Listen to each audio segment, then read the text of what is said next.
In my Ford Fairmont, this is how I have to put Fibrelock into my car. I take the pressure off the radiator, use it when it's cold so you don't get burnt. You're not allowed to put Fibrelock direct into your overflow tank. Didn't tell me not to do that on bars leaks, aluminium, and I put it in there and it clogged up all this once before, and I've had to change that system as well just to see if that was my problem earlier on. Changed a lot of things, including the thermostat in here. So with mine, I have to pour it in partway down the radiator, and so I'm always going to lose whatever's in here in the overflow tank, and some of the stuff out of the radiator. You can see down there I've just caught some of it. Unfortunately, a little bit always runs away, so I make sure that it's not going to run down the stormwater and affect our fish in our rivers. It's important. And then I'm just going to pour some into here, half a bottle after shaking it vigorously. This is the only piece of equipment I need to undo this clamp. Pretty hard to get it back on and do that clamp up again. My son sometimes helps me with that. And that's how simple it is to use K and W Fibrelock to fix a cracked head. So this is the 4th time I've used this product.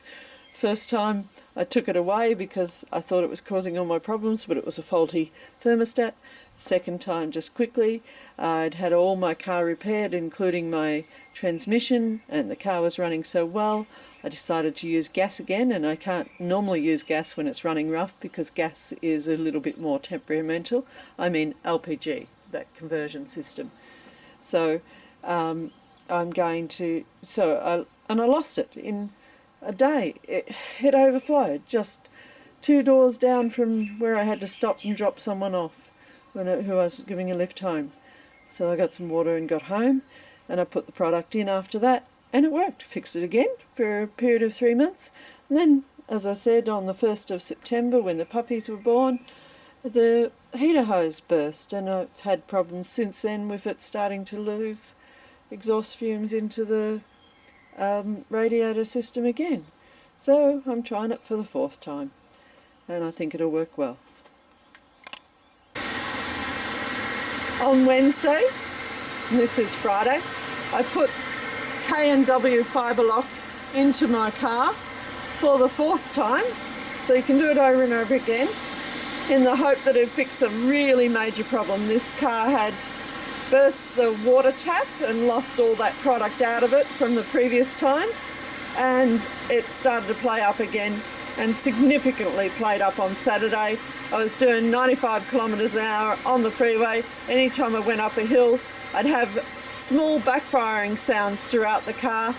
Ran really, really rough and bad. Also, when I'd take off from lights, it was backfiring continuously, but not like a gas backfire, because I'm only running on petrol, like a small backfire, but you'd feel it.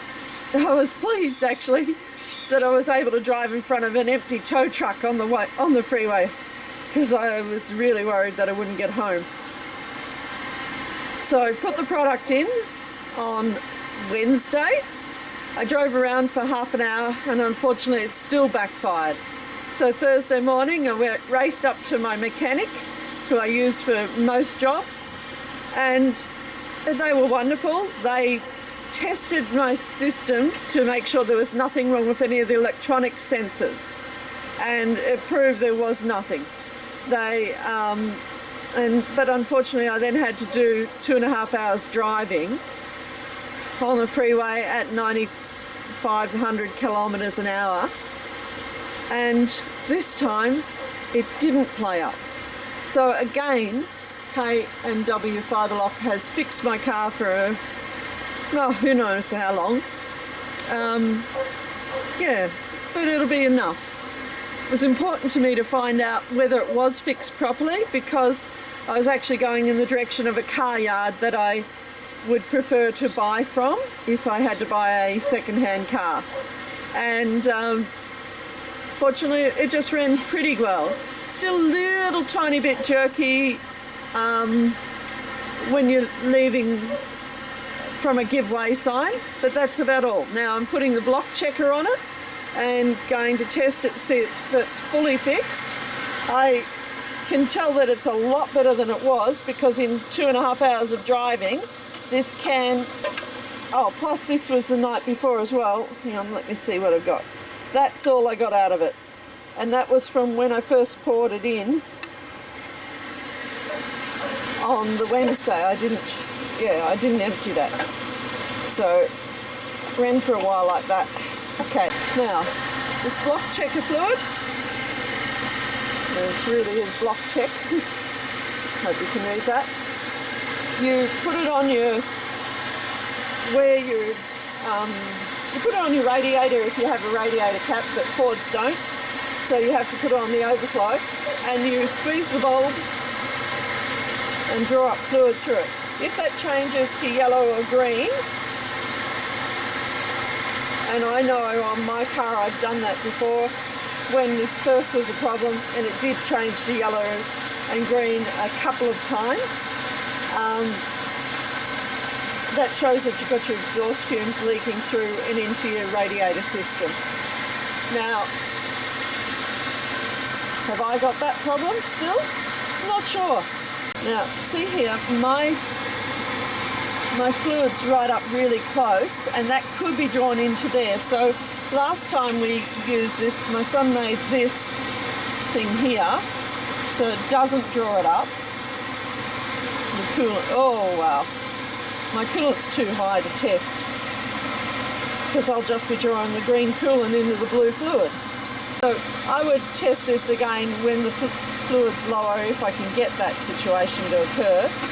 And we put this in here, so you can see it lets fluid, exhaust gases in one side, but the fluid doesn't come through to there.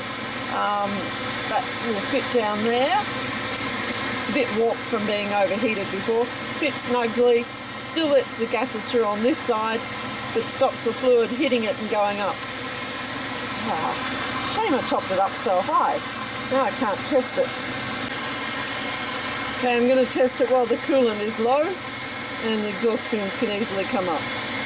See if I've fixed the cracked head so it's not going into the coolant, all those exhaust gases. If it is still going through, this blue fluid will change to green and yellow. Green or yellow, actually. I'll test this for about 5 minutes, and you don't have to watch that. It's been a good 5 minutes. I've been testing this continuously, and still perfectly blue. So that's fantastic, because it means that my exhaust gases are no longer leaking into my coolant and radiator system. See air bubbles coming through up into there, and this bulb draws air from the coolant area up, and it's perfectly blue. Hasn't changed one bit. So again, K&W Fibrelock, I'd highly recommend it actually. Hope it saves you a fortune like it's saving me. And with my car, because the transmission's not brilliant, it's done 240,000 Ks, there's no way I'd spend another $1,700 on fixing the cracked head, because it's not worth it. It's time to get a new car or a second-hand car and send this to the wreckers. And remember, don't buy parts from this car if you want to fix your cracked head or transmission. But anything else in this car is well maintained, and yeah, take it for those things. Panels are great too. Pretty good anyway.